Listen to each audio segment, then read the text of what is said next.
Hello बच्चों, कैसे हो आप लोग। आज हम लोग पढ़ेंगे व्युत्क्रमणीय आव्यूह। पिछली क्लास में हम लोगों ने क्या पढ़ा था, क्या याद है कि नहीं याद है? अच्छा, तो पिछली क्लास में हम लोगों ने प्रारंभिक संक्रिया पढ़ा था कि प्रारंभिक संक्रियाएं कौन कौन सी होती हैं। तो हम लोगों ने पढ़ा था कि प्रारंभिक संक्रियाएं 6 प्रारंभिक संक्रियाएं होती हैं, 3 पंक्तियों की वजह से और 3 स्तंभों की वजह से। लेकिन आज हम लोग पढ़ने जा रहे हैं व्युत्क्रमणीय आव्यूह। क्लियर है बात है? तो चलो स्टार्ट करते हैं हम लोग व्युत्क्रमणीय आव्यूह।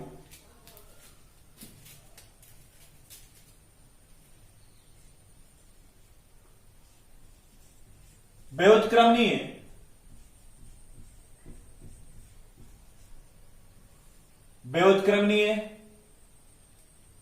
आव्यूह, और इंग्लिश में इसे हम लोग इनवर्टिबल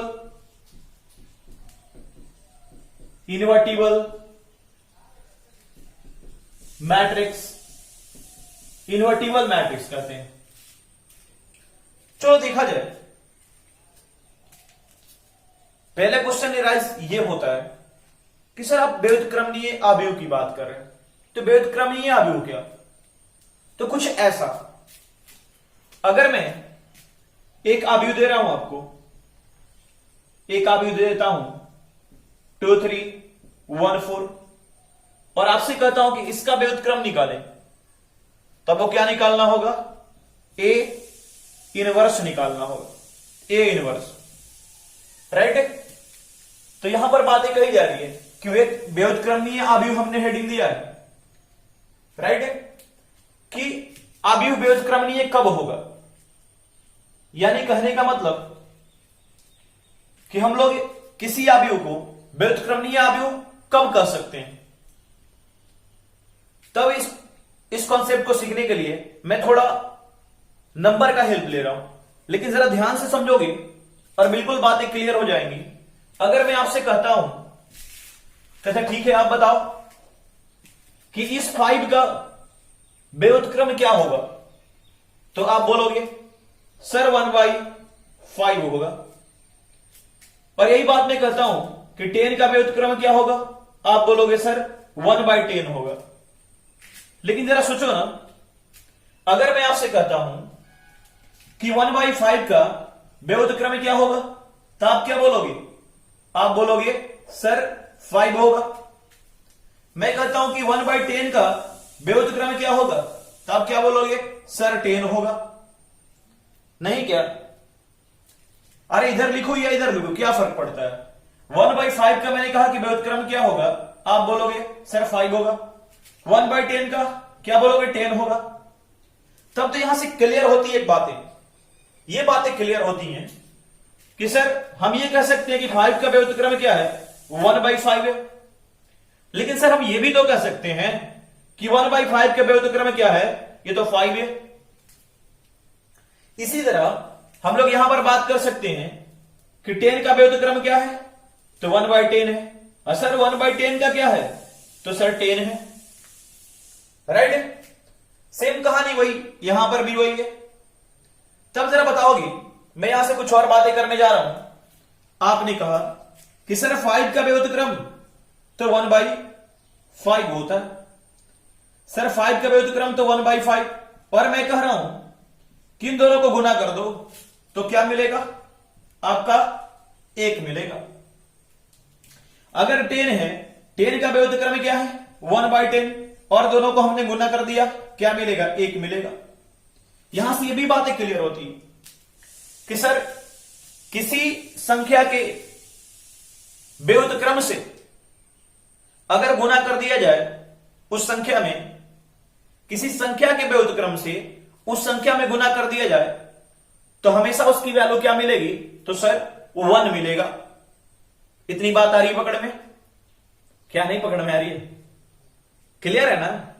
हाँ बिल्कुल क्लियर भी होना चाहिए, क्योंकि बिल्कुल इसी पर डिपेंडेंट हमारा कॉन्सेप्ट है व्युत्क्रमणीय आव्यूह का। यहां पर हम लोग एक संख्या पर बात कर रहे हैं, नंबर पर बात कर रहे हैं, लेकिन हम लोग यहां पर क्या बात करेंगे? आव्यूह में बात करेंगे। तो आपने क्लियर तरीके से देखा कि सर 5 का व्युत्क्रम 1/5, 10 का व्युत्क्रम 1/10, या 1/10 का व्युत्क्रम 10, 1/5 का व्युत्क्रम 5। अब यहां पर जब हमने गुना किया तो इसकी दोनों को, इस संख्या को और इसके व्युत्क्रम से गुना किया तो 1 मिला, और यहां पर भी कहानी यही हुआ कि सर क्या मिला? 1 मिला। ठीक है, अभी जरा ध्यान दोगे, स्टेप बाय स्टेप चलते हैं और थोड़ी थोड़ी बातों को क्लियर करके फिर अपने कॉन्सेप्ट पर चलते हैं व्युत्क्रमीय आव्यूह पर। तब देखोगे आपने इतनी बात आपने समझ लिया कि सर 5 का व्युत्क्रम सर 1/5 होता, और इसको जब हम लोग मल्टीप्लाई करेंगे, गुना करेंगे, तो इसकी वैल्यू 1 मिलेगा। और ये भी बात आप समझ रहे हो कि सर अगर 1/5 का व्युत्क्रम हमने कहा कि क्या होगा, तो आप बताओगे सर 5 होगा, और इसको गुना कर दिया जाए तो आप क्या बोलोगे? सर इसकी भी वैल्यू 1 होगा, राइट? अच्छा जरा बताना, अगर मैं ऐसे लिखता हूं कि 5 into 1/5, right, equal to 1/5 into 5 equal to 1, क्या मैं गलत लिख रहा हूं क्या? नहीं ना, सही है ना? क्योंकि हाँ सर बिल्कुल, क्योंकि ये कटेगा ये 1 देगा, सर ये कटेगा ये 1 देगा, तो इतनी बातें हम लोग लिख सकते हैं, राइट है ना?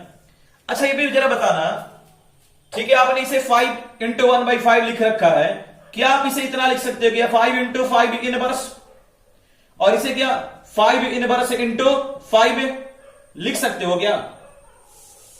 5 इनवर्स इंटू 5 इक्वल टू 1 लिख सकते हो क्या? बोलो, सही है ना? बिल्कुल लिख सकते हैं, क्योंकि 5 इनवर्स का मतलब क्या? 5 इनवर्स का मतलब ही तो है 1/5।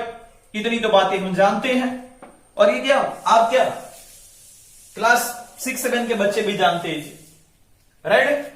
तब सर हाँ बिल्कुल ये बातें क्लियर है सर, इतनी तो होगी। 5 इंटू 5 इनवर्स लिख सकते हैं, equal to 5 inverse into 5 equal to 1 लिख सकते हैं। अच्छा ठीक है, अब देखो ना, मैं थोड़ी देर के लिए यहां पर बात कर रहा हूं, ये हमने नंबर में देखा, नंबर में देखा, नंबर में कि सर हमने 5 को इसके इनवर्स से गुना किया, इसके व्युत्क्रम से गुना किया, और 1/5 को इसके व्युत्क्रम से गुना किया तो 1 मिला। थोड़ी देर के लिए मैं बात कर रहा हूं, अगर मैंने आपको एक ए आव्यूह दे दिया तो आप क्या बोलोगे? नंबर के अकॉर्डिंग सोच के कि सर इसका व्युत्क्रम क्या होना चाहिए? 1/a होना चाहिए, राइट? कि सर 1/a, राइट? लेकिन 1/a को हम क्या लिख सकते हैं कि a इनवर्स लिख सकते हैं ना? लेकिन थोड़ा बात मैं यहां क्लियर करता हूं, यहां पर a इनवर्स को हम लोग 1/a नहीं लिख सकते हैं, a इनवर्स को 1/a नहीं लिख सकते हैं, लेकिन मैं समझने के लिए बात कर रहा हूं, समझने के लिए। अब ये नहीं कि a इनवर्स है हमने 1/a लिख दिया, वो नंबर में होता है, लेकिन बस आपकी कॉन्सेप्ट ये दिमाग में फीड करने के लिए बातें मैं कह रहा हूं कि sir a equal to 1/a की तरह हम सोच सकते हैं, लेकिन सर इसका व्युत्क्रम कहने का मतलब क्या? इसका व्युत्क्रम कहने का मतलब 1/a ही ना, और इसे हम लोग क्या लिखते हैं? a inverse, right? तब एक बात समझ लो, इसे जब इसका व्युत्क्रम की बात करी जाए, और ये अगर आप आव्यूह पकड़ रहे हो, अगर ये संख्या है तब तो आप 1/a लिख सकते हो, लेकिन ये संख्या नहीं है, ये आव्यूह है, तब ऐसे लिखना सही नहीं है। लेकिन अपनी समझ के लिए हम लोग मन में इमेजिन कर सकते हैं कि 1/a दैट मीन्स क्या? a inverse. तो जब आव्यूह होगा, अब 1/a ना लिखकर डायरेक्ट क्या लिखोगे? इसका व्युत्क्रम क्या? a inverse, right? इसका व्युत्क्रम क्या? a inverse. अब जरा बात को समझोगे, आपने कहा कि सर इसका व्युत्क्रम a इनवर्स, और दोनों को हमने गुना कर दिया, तो जो अभी आपको नंबर में सीखा है क्या मिलना चाहिए? 1 मिलना चाहिए, लेकिन 1 तो संख्या है, एक तो संख्या है, तो सर क्या आना चाहिए? आव्यूह आना चाहिए। और 1 को अगर हम आव्यूह वाले घर में रख देते हैं, 1 को अगर हम आव्यूह वाले घर में रख देते हैं, तो क्या बनेगा? ये कौन सा आव्यूह? तत्समक आव्यूह ना, और तत्समकाव्यू को क्या बोलते हैं हम लोग? आई बोलते हैं। बात आ रही पकड़ में? ये तत्समकाव्यू बनेगा, तत्समकाव्यू को क्या बोलते हैं? आई बोलते हैं। सर ये आई हो जाएगा, राइट, ये आई हो जाएगा।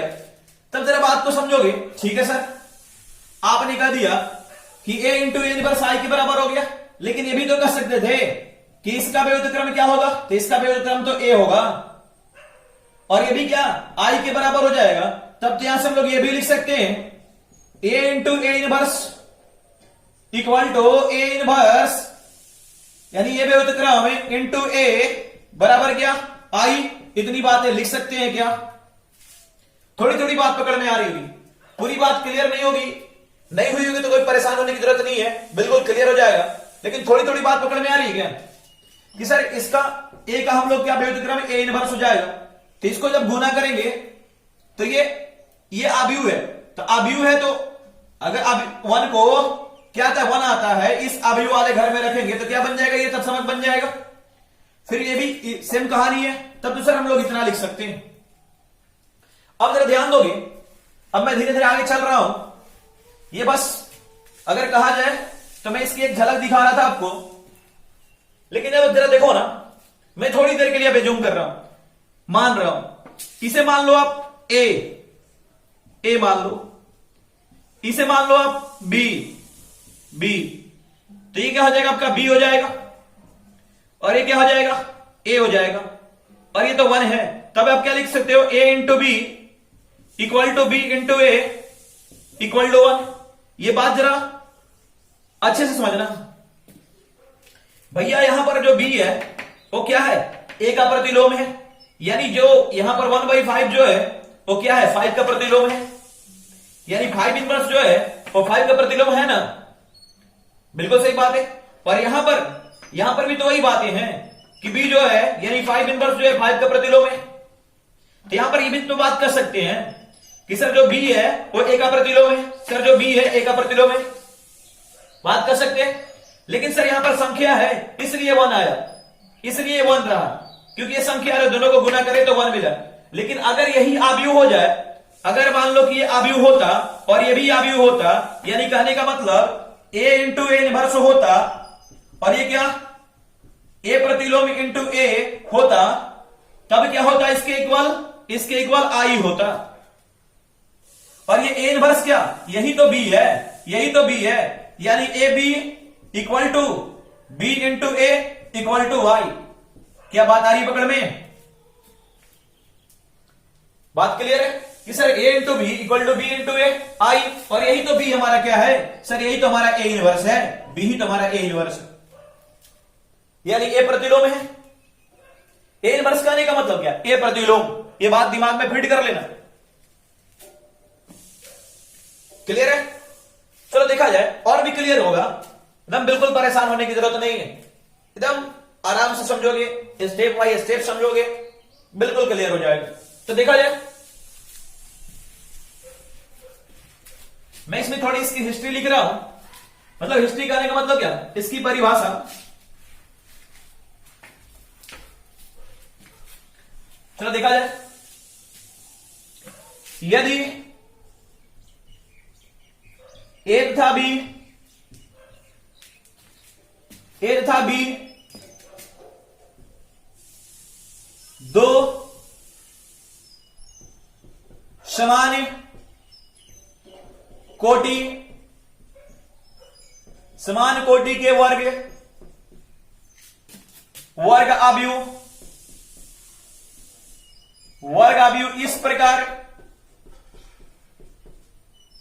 इस प्रकार हैं कि जरा ध्यान दो, a into B equal to B into A equal to I, तो b को आव्यूह ए का वियुक्त क्रम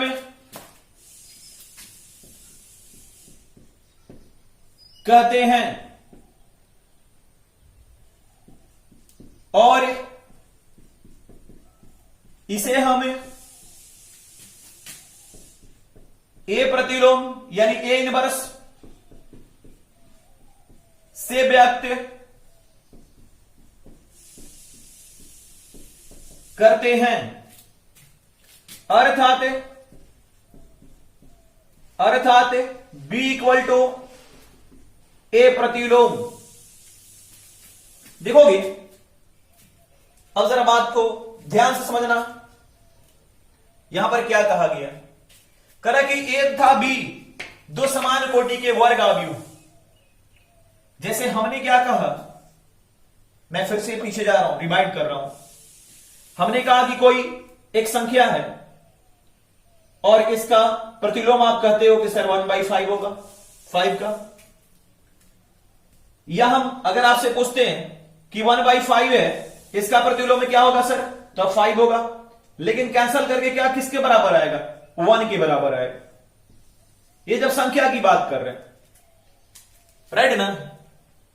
तब तो आप देख रहे हो, अगर मैं इसको इस 5 को ए लिख दूं, इस 1/5 को बी लिख दूं, 1/5 को बी लिख दूं और 5 को ए लिख दूं और ये 1 है, तब तो आप यहां से बिल्कुल आप समझ जाओगे, ये कंडीशन से, ये जो कंडीशन मिला है इससे समझ जाओगे। अगर कहीं पे ये कंडीशन लिखा हो, अगर बाय द मान लो कंडीशन कहीं लिखा हो और ये ऊपर वाला चीज ना दिया हो, तो जो भी समझदार बच्चे हैं वो क्लियर खटाक से पकड़ लेंगे, एकदम ना तुरंत वो पकड़ लेंगे कि सर क्या होगा ना, कि जो बी होगा और जो ए होगा एक दूसरे का प्रतिलोम होगा, तभी सर ये 1 आएगा।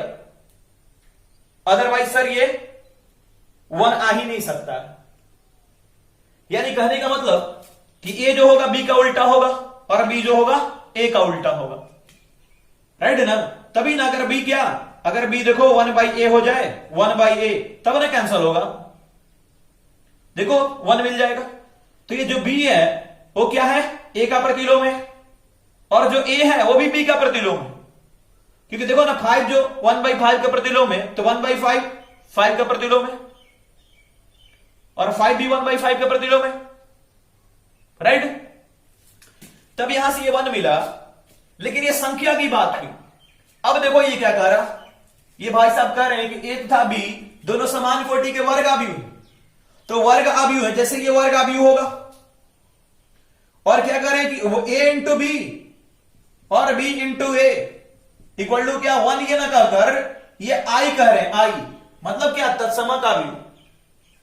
और तत्सम का अवयव क्या होता है, अगर 1 को इस घर में रख दे तो क्या बन जाएगा, तत्सम का अवयव बन जाएगा।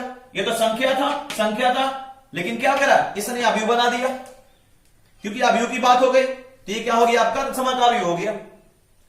और देखो ये जो हुआ इसका प्रतिलोम हुआ, ये जो है इसका प्रतिलोम है, और ये जो है इसका प्रतिलोम है, राइट ना। क्या a जो है वो b का प्रतिलोम है और b जो है वो a का प्रतिलोम है। क्लियर बात है। अब यही जरा देख लो, अभी से आप क्या लिख सकते हो, आपने कहा कि b इक्वल टू क्या है, इनवर्स, तो a इंटू ए इनवर्स आप लिख सकते हो, और यहां से क्या a inverse into A equal to I भी लिख सकते हो।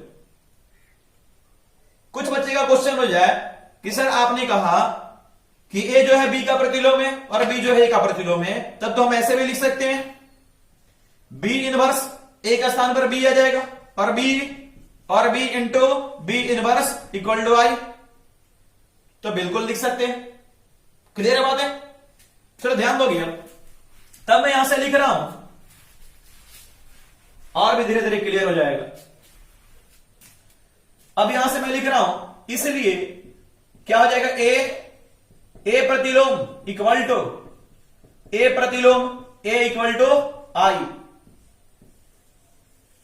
इस स्थिति में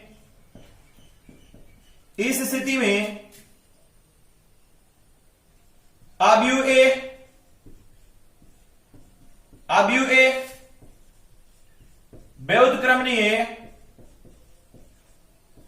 व्युत्क्रमणीय अवयव कहलाता है।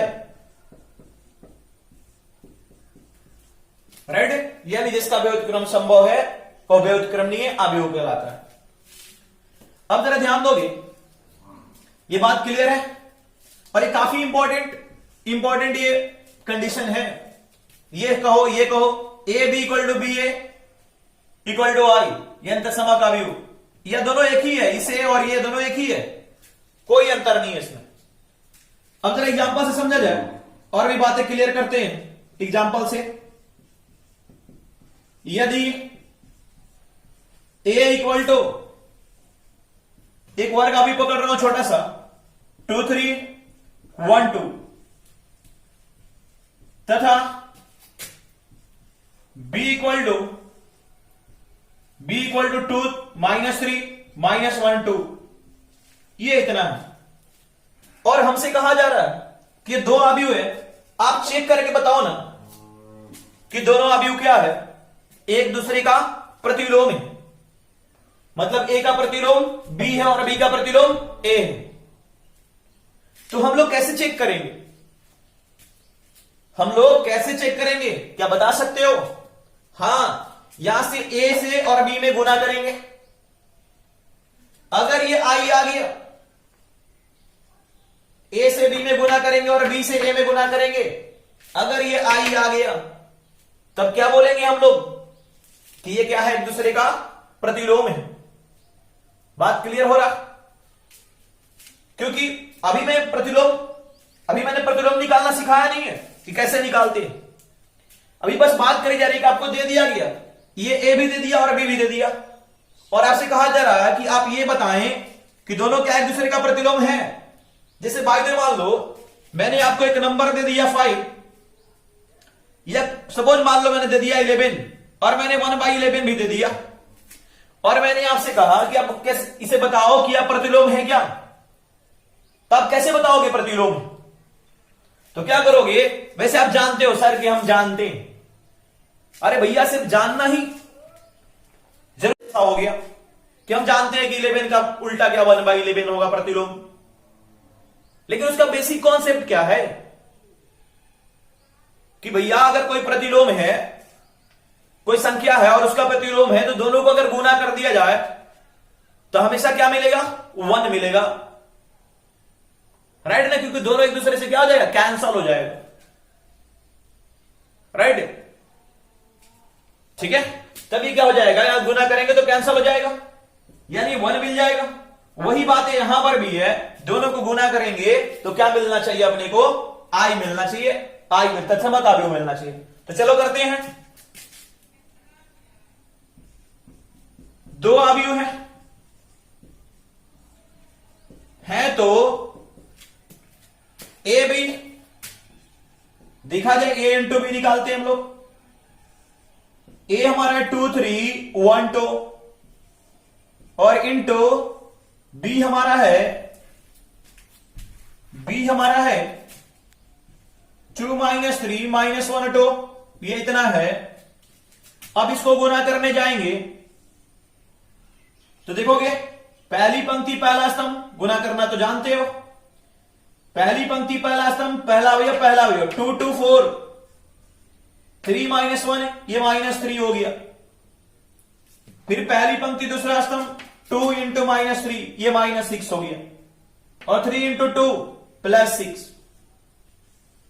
पहली पंक्ति से पहला स्तंभ और दूसरा स्तंभ में हमने गुना कर लिया। अब दूसरी पंक्ति पहला स्तंभ 1 × 2 ये 2 हो गया, 2 × -1 ये -2 हो गया। अब देखोगे 1 × 3 -3 और 2 × 2 तो प्लस क्या हो गया? 4 हो गया। क्लियर है? अब यहां से आपको क्या मिल जाएगा? सोल्व करेंगे तो ये 1 ये 0 ये 0 ये 1 ये इतना मिल गया। अब देखो आपने यहां से ए बी निकाल लिया कि सर ए बी आ गया, और ए बी किसके बराबर है? ये कौन सा अवयव? तत्समाकाव्य आई, राइट ना? आप देख सकते हो यहां पर, चलो मैं लिख देता हूं कि सर ये किसके इक्वल है, तो ये आई के इक्वल है। ए बी तो आ गया। चलो बात करते हैं बी ए की। बी इंटू ए, बी हमारा दिया हुआ है 2 -3 -1 2, और इंटू ए हमारा है 3 -1 2। चलो गुना करते हैं, गुना करेंगे फिर वही पहली पंक्ति पहला स्तंभ 2 इंटू 2 4 -3 इंटू -1 क्या हो जाएगा? अच्छा कुछ गलत लिख दिया है क्या? ये 2 3 है, 2 -3 है। अच्छा इसमें माइनस कहां से लिख दिया? माइनस नहीं होगा ना? हाँ मिस्टेक हो गया। क्या ये तो प्लस है क्योंकि ये ए है ना? हाँ प्लस है। तो -3 इंटू 1 क्या हो गया? ये -3 हो गया। राइट, पहली पंक्ति पहला स्तंभ। अब देखा जाए पहली पंक्ति दूसरा स्तंभ 2 इंटू 3 ये 6 हो गया। -3 इंटू 3 सॉरी -3 इंटू 2 ये -6 हो गया। अब चलो चलते हैं इस पर। दूसरी पंक्ति पहला स्तंभ -1 इंटू 2 -2 2 इंटू 1 +2 -1 इंटू 3 ये -3 हो जाएगा। 2 इंटू 2 ये +4 हो गया।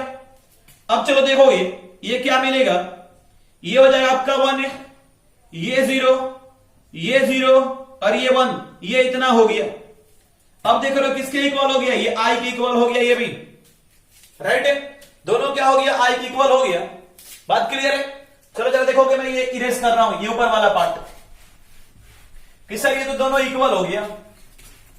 और जब दोनों इक्वल हो गया तब हम लोग यहां से लिख सकते हैं कि A B equal to B A और बी ए इक्वल टू क्या आ गया? आई आ गया। अब यहां से ये बात क्लियर होता है कि सर ए जो है बी का प्रतिलोम है और बी जो है ए का प्रतिलोम है।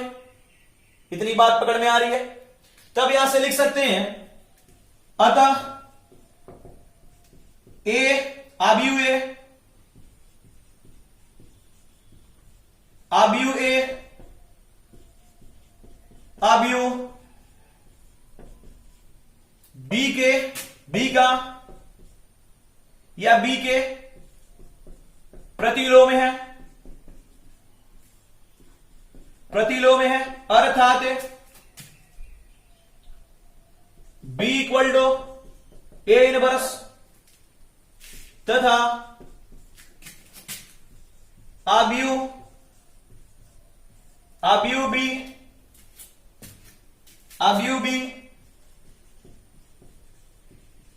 आव्यूह ए के प्रतिलोम है। अर्थात A equal to B inverse B प्रतिलोम। बातें क्लियर है? Note down.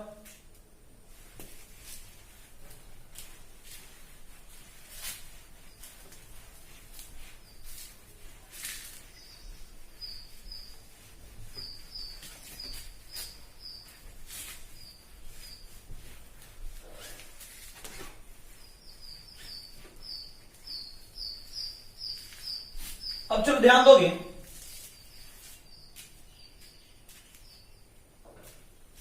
मैं नोट लिखवा रहा हूं। नोट फर्स्ट देखो, जब हम लोग प्रतिलोम की बात कर रहे थे, व्युत्क्रम की बात कर रहे थे, तो जब हमने लिखा था यदि ए तथा बी दो समान कोटि के वर्ग आव्यूह हो, राइट?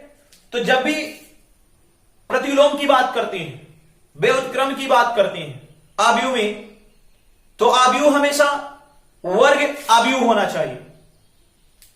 वर्ग आव्यूह के अलावा किसी भी आव्यूह में प्रतिलोम का अस्तित्व नहीं होता है। यह बात बिल्कुल दिमाग में फीड कर लोगे। जैसे अगर कोई भी वर्ग आव्यूह को छोड़कर कोई और आव्यूह लिखी गई है, 2/3 की आव्यूह, 1/2 की आव्यूह, 2/4 की आव्यूह, तो कभी यह आव्यूह जो होगा ना, इसका व्युत्क्रम संभव नहीं होगा। तो जब भी किसी भी आव्यूह का व्युत्क्रम संभव होता है वो क्या होता है? वर्ग आव्यूह होता है। लेकिन यह भी जरूरी नहीं है कि सारे वर्ग आव्यूह का व्युत्क्रम संभव हो ही। जरा बात को गौर करोगे, मैंने क्या कहा? मैंने कहा कि जब भी वर्ग आव्यूह होगा वो एक जब भी व्युत्क्रम आव्यूह होगा वो एक वर्ग आव्यूह का ही होगा। और यह भी जरूरी नहीं है कि सारे वर्ग आव्यूह का व्युत्क्रम संभव हो ही। बात क्लियर है कि वर्ग आव्यूह जब भी व्युत्क्रम आव्यूह होगा वर्ग आव्यूह का ही होगा, लेकिन यह भी संभव नहीं है, जरूरी नहीं है, यह भी जरूरी नहीं है कि सारे वर्ग आव्यूह का व्युत्क्रम संभव हो ही। तब चलो मैं एक पॉइंट लिखवा रहा हूं,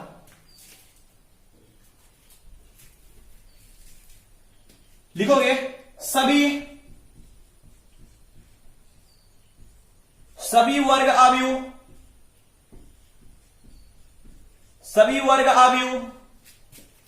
व्युत्क्रमणीय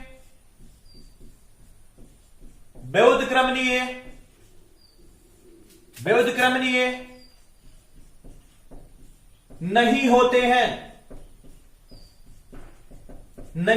हैं। इससे बात क्लियर हो रहा कि जब भी व्युत्क्रमणीय होगा यानी व्युत्क्रम का अस्तित्व होगा एक वर्ग आव्यूह का ही होगा, लेकिन जरूरी नहीं है कि सभी वर्ग आव्यूह व्युत्क्रमणीय हो। पॉइंट नंबर 2,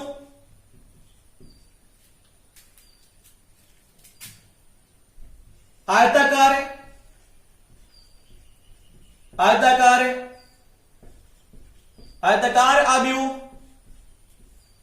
आव्यूह का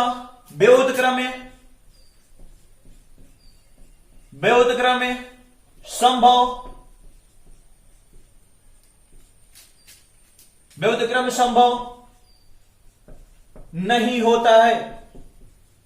या हम लोग ये भी लिख सकते हैं कि आयताकार आव्यूह का व्युत्क्रम नहीं होता है, व्युत्क्रम नहीं होता। नंबर थर्ड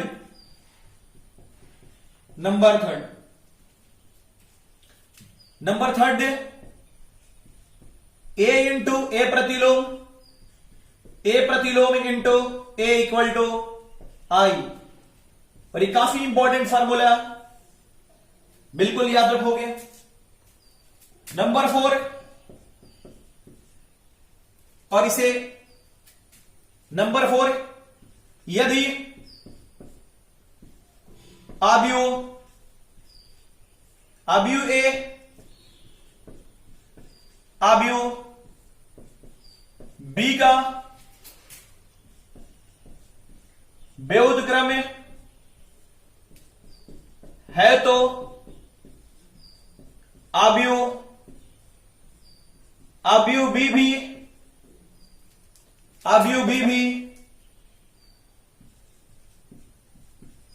आव्यूह ए का व्युत्क्रम होता है। Right, note down.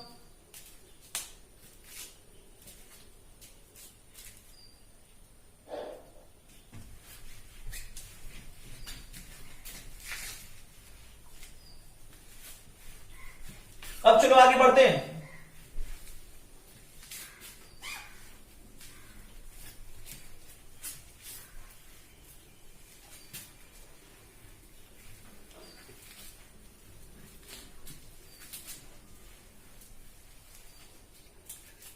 हेडिंग दोगे। अब हम लोग बात करेंगे व्युत्क्रम यानी प्रतिलोम व्युत्क्रम आव्यूह के गुण के बारे में बात करेंगे। और गुण के बारे में हम लोग पढ़ेंगे कि व्युत्क्रम आव्यूह का गुण क्या होता है। राइट, तब चलो देखोगे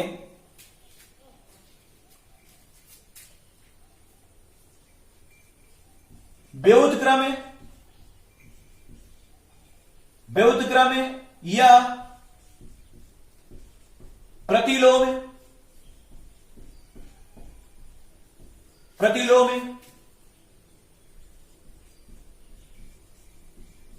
प्रतिलोम आव्यूह का गुण। अगर इंग्लिश में बात करें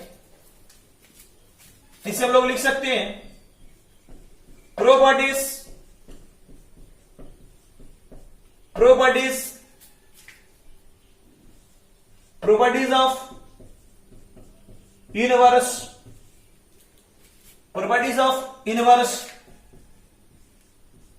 मैट्रिक्स। चलो फर्स्ट प्रॉपर्टी पे बात करते हैं। किसकी फर्स्ट प्रॉपर्टी क्या है, यानी पहला गुण क्या है, इसके पहले गुण पर बात करते हैं हम लोग। देखा जाए इसका पहला गुण क्या है, ए बी प्रतिलोम इक्वल टू बी प्रतिलोम इंटू ए प्रतिलोम।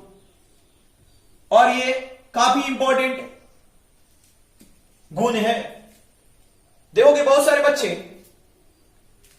यहां पर गलतियां क्या करते हैं, और डायरेक्ट ये ऑब्जेक्टिव क्वेश्चन भी, डायरेक्ट ऑब्जेक्टिव क्वेश्चन आपको दे दिया जाता है कि ए बी प्रतिलोम इक्वल टू व्हाट, और ऑप्शन दे दिए जाएंगे।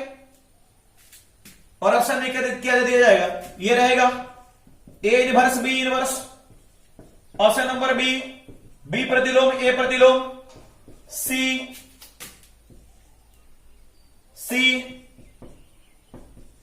ए डैश बी डैश, और D B dash A dash. बहुत सारे बच्चे जल्दबाजी में गलती करके आ जाते हैं और वो इसे टिक मार देते हैं, लेकिन बिल्कुल ये बात ध्यान देने योग्य है कि जो पहले है वो बाद में, सॉरी जो पहले है वो बाद में आता है, और जो बाद में है वो पहले आता है। और इसी की तरह हमारा अवयव का परिवर्त भी था, वहां पर ए बी परिवर्त, क्या बी परिवर्त इंटू ए परिवर्त, इतना आता था। और सेम कहानी यहां पर भी है कि ए इंटू बी प्रतिलोम क्या हो जाएगा, इक्वल टू बी प्रतिलोम इंटू ए प्रतिलोम। इतनी बातें क्लियर है? तो चलो ध्यान देते हैं।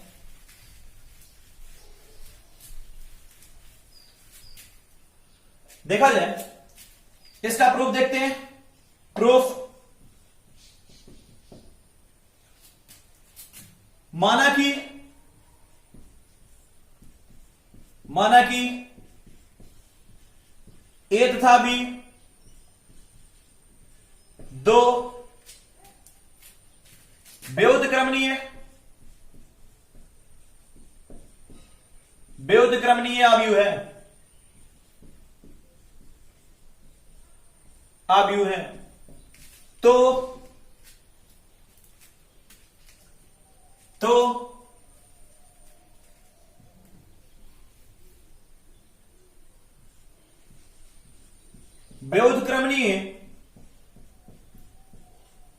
व्युत्क्रमणीय अवयव के परिभाषा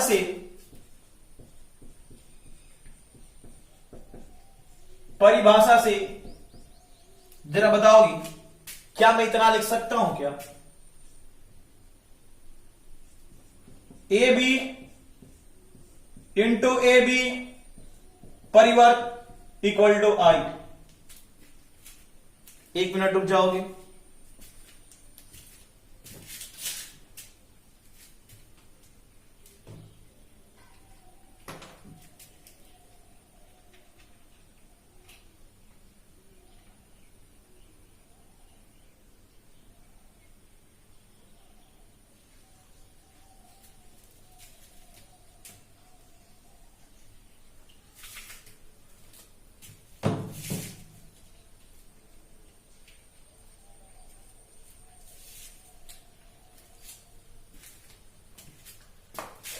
इंक खत्म हो गया था, जरा ध्यान दोगे अब।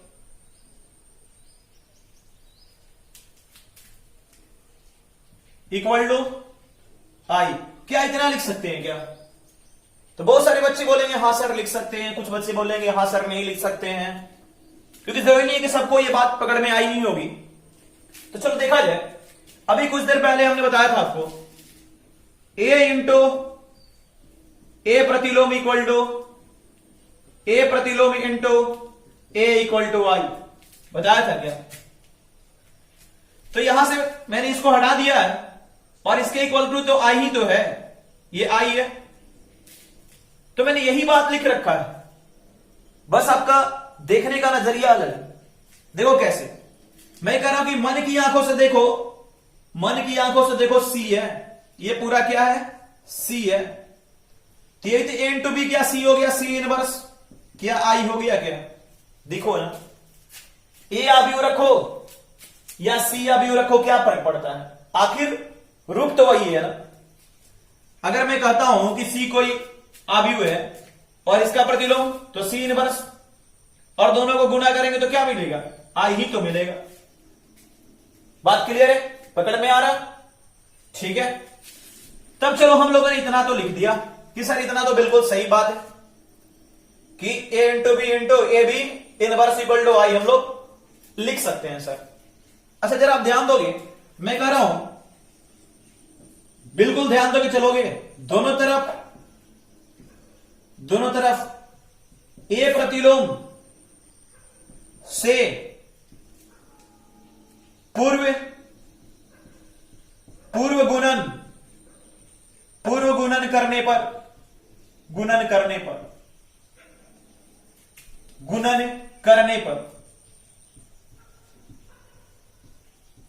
गुणन करने पर तो देखोगे इसके पहले हमें ए इनवर्स से पूर्व कह रहा, पूर्व गुणन पहले हमने रख दिया, ये A B into A B प्रतिलोम, इधर भी क्या पहले आ जाएगा, ए प्रतिलोम इंटू ये आई हो गया। अब जरा बताओ कि मैं इतना लिख सकता हूं क्या, ए प्रतिलोम इंटू ए, इसको बाहर निकाल दिया क्योंकि इंटू में ही तो था बी, और ये ए बी प्रतिलोम। अच्छा एक बात बता, मैंने आपको ये बातें बताया है, अगर ए इंटू आई लिखा हो तो आप क्या लिखते हो, ए के बराबर होता है। यह बात क्लियर किया गया है कि किसी भी वर्ग आव्यूह को तत्समक आव्यूह से अगर गुणनफल संभव हो, किसी भी वर्ग आव्यूह का तत्समक आव्यूह से गुणनफल संभव हो तो वही वर्ग आव्यूह मिलता है।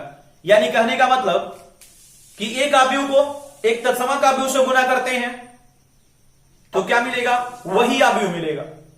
यानी देखो ए से आपने आई में गुना करा, क्या मिला, ए मिला। अगर आप आई से ए में गुना करोगे तो भी ए ही मिलेगा, या बी से आप आई में गुना करोगे तो बी मिलेगा, आई से बी में गुना करोगे तो क्या मिलेगा, बी मिलेगा, क्योंकि ये आई क्या है, ये आई क्या है, तत्समक आव्यूह। और यही नहीं, आपने ए इंटू आई कर दिया, अगर ये ऐसा दिया होता ए इनवर्स इंटू आई यानी ए प्रतिलोम इंटू आई, तब क्या होगा, तभी तो ए प्रतिलोम ही होगा ना। क्यों, क्योंकि अरे भैया ये भी क्या है, ये भी तो आपका क्या है, आव्यूह ही तो है, बस वो क्या हो गया, प्रतिलोम आव्यूह हो गया, लेकिन है तो आव्यूह। और किसी भी आव्यूह को तत्समक आव्यूह से गुना करते हैं और गुणनफल संभव होता है तो क्या मिलेगा, वही आव्यूह मिलता है। तो ये ए इनवर्स भी, ये प्रतिलोम भी तो आव्यूह ही है, और इसको भी गुना कर रहे हो तो क्या मिल रहा, ए प्रतिलोम ही तो मिल रहा। बिल्कुल बात क्लियर है। तो आप ऐसे करो, या आप तत्समक आव्यूह इंटू ए प्रतिलोम लिखो तो भी क्या मिलेगा, ए प्रतिलोम ही मिलेगा। इतनी बात क्लियर है। तब देखा जाए, यही तो बात यहां पर मैं यूज कर रहा हूं, राइट। अब देखोगे ए प्रतिलोम इंटू आई क्या हो जाएगा, ये ए प्रतिलोम हो जाएगा। चलो मैं यहां लिख भी देता हूं कि ए प्रतिलोम इंटू आई क्या होता है, तो ए प्रतिलोम होता है। अच्छा ठीक है, चलो और आगे बढ़ते हैं।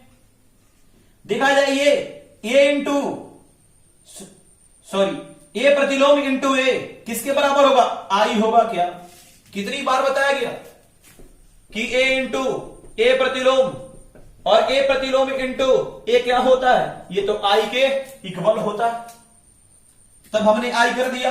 अच्छा ठीक है, अब आई इंटू बी हो गया, इधर क्या ए बी, ये प्रतिलोम हो गया, और इधर क्या ए प्रतिलोम हो गया, राइट है। ठीक है, चलो चलते हैं आगे। अब देखा जाए ना, अरे भैया ये तो आई इंटू बी हो गया, और आई इंटू बी फिर तो वही कहानी, आई इंटू बी इक्वल टू क्या, बी ना।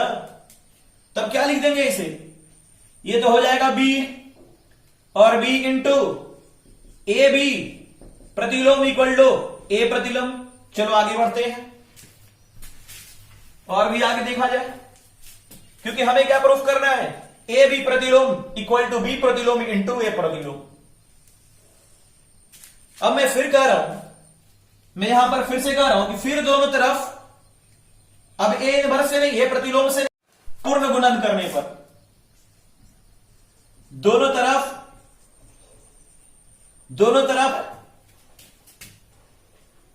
बी प्रतिलोम से पूर्व गुणन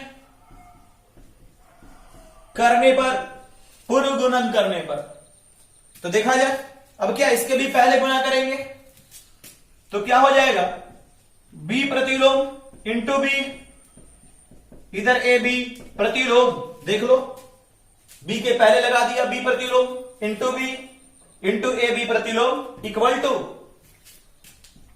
बी प्रतिलोम इंटू ए प्रतिलोम। सही है, बिल्कुल बात क्लियर हो रहा।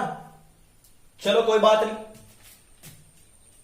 तब देखा जाए फिर तो वही बात हो गया सर, इसकी वैल्यू क्या तो आई ना, बिल्कुल बी इंटू बी प्रतिलोम क्या हो जाएगा, आई ही तो होगा, इंटू ए बी प्रतिलोम, इधर क्या हो गया बी प्रतिलोम इंटू ए प्रतिलोम, और आई से इसमें तत्सम का भी उसे इसमें गुना किया हुआ, क्या मिलेगा, इसलिए ए बी प्रतिलोम इक्वल टू बी प्रतिलोम इंटू ए प्रतिलोम, ये इतना हो गया और यही हमारा क्या हो गया, प्रूफ हो गया। क्लियर है बातें, नोट कर लो।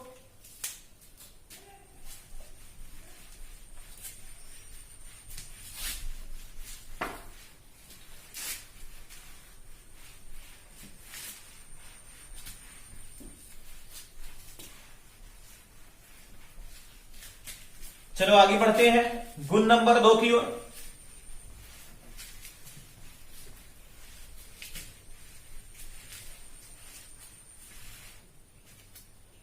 गुण नंबर 2, किसी वर्ग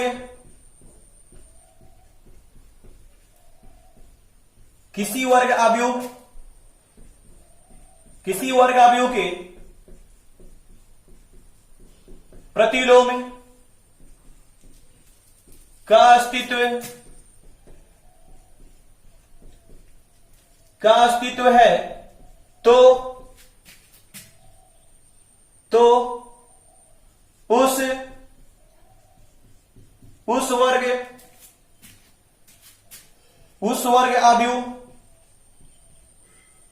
वर्ग अवयव का प्रतिलोम अद्वितीय होता है,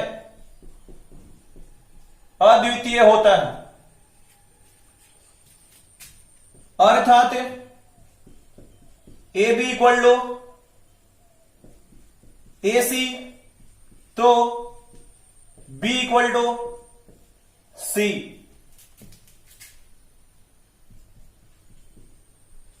तो बी इक्वल टू सी। देखो क्या बातें हो रही है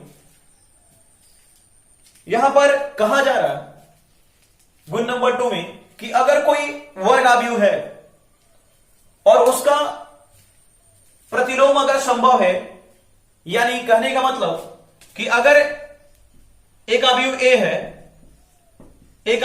है तो अगर इसका प्रतिलोम जो होगा ए इनवर्स जो आएगा वो हमेशा सिंगल ही रहेगा, मतलब एक रहेगा। देखो क्या बात कहा जा रहा है कि किसी वर्ग अवयव के प्रतिलोम का अस्तित्व है तो उस वर्ग अवयव का प्रतिलोम अद्वितीय होता है, यानी किसी वर्ग अवयव का प्रतिलोम हम लोग निकालते हैं तो उसका प्रतिलोम अद्वितीय होता है, मतलब उसके जैसा कोई नहीं होता, वो जब होगा दुनिया में सिर्फ एक ही होगा, दो नहीं हो सकता।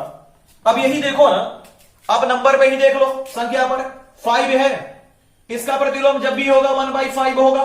क्या कभी 1/6 होगा क्या? नहीं होगा। अब ये 10 है, इसका प्रतिलोम जब भी होगा 1/10 होगा, इसके अलावा कोई नहीं हो सकता। और यही कारण है कि यह बात कहा गया है कि अगर कोई वर्ग आव्यूह है तो उसका वर्ग आव्यूह का प्रतिलोम का अस्तित्व है, तो उस वर्ग आव्यूह का प्रतिलोम जो होगा वो हमेशा क्या होगा? अद्वितीय होगा, उसके जैसा कोई नहीं होगा। और यहां पर देखा जाए, यहां पर हम लोग जानते हैं, देखो इसीलिए इसने लिख रखा है यहां पर हम लोग क्या जानते हैं कि a into B equal to B into A equal to I होता है। और यहां पर भी कुछ ऐसी बात लिखा गया, लेकिन यहां पर क्या लिख दिया? a इंटू बी और इक्वल टू a इंटू सी लिख दिया, राइट है? या यहां पर हम लोग c इंटू ए लिख लिया जाए, c इंटू ए, ऐसी बात कर सकते हैं, राइट है ना? c इंटू ए लिखो, यहां पे a इंटू सी लिखो, तब देखा जाए, तब यहां पर क्या बातें हो जाएंगी कि a into B equal to A into C equal to I, right है ना? तब यहां से a into B equal to B into A equal to I, तभी हमारा क्या b और ये c क्या होना चाहिए? जब इक्वल हो जाए b और c इक्वल होगा तभी तो i इक्वल आएगा। बात क्लियर है, राइट है ना? तो चलो देखा जाए, इसका प्रूफ किया जाए। चलो प्रूफ करते हैं। माना कि ये एक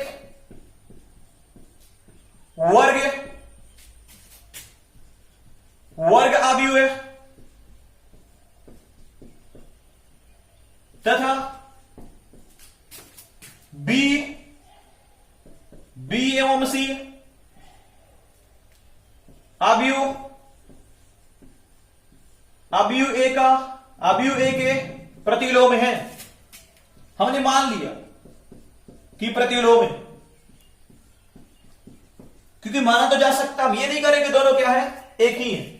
यहां पर मानने की बात कहा जा रहा है और हम लोग मान तो सकते हैं, राइट है ना? और वही हम लोगों ने मान लिया है कि माना कि ए एक वर्ग आव्यूह है तथा बी एवं सी आव्यूह ए के प्रतिलोम है। क्लियर बात है?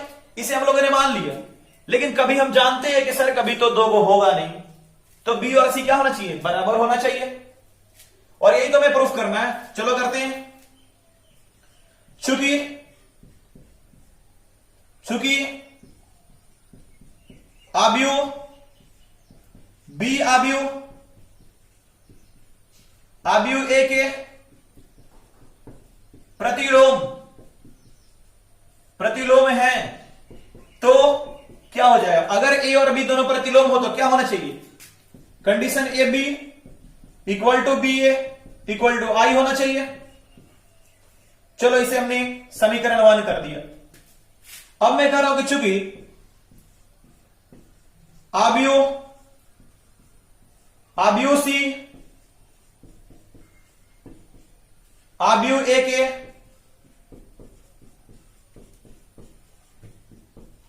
प्रतिलोम है, तो अच्छा आव्यूह सी आव्यूह ए के प्रतिलोम, तो क्या हम लोग लिख सकते हैं? ए सी ए इक्वल टू आई लिख सकते हैं क्या? और ये क्या हो गया? समीकरण 2 हो गया। अब चलो मैं यहां सोल्व कर रहा हूं, जरा ध्यान दोगे? चलो यहीं से चलता हूं। अब अच्छा जरा बताना, b equal to B into I लिख सकता हूं क्या? नहीं लिख सकता क्या? b इंटू आई बराबर b, ठीक है।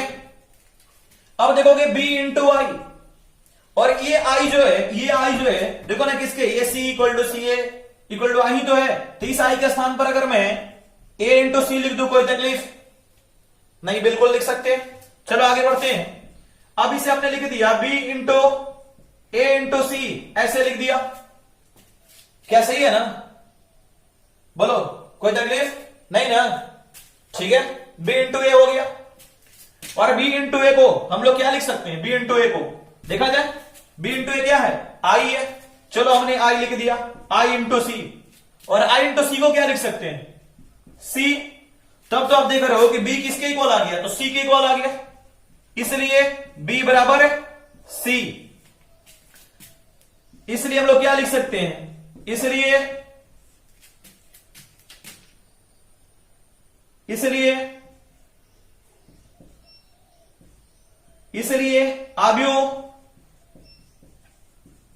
आव्यूह का प्रतिलोम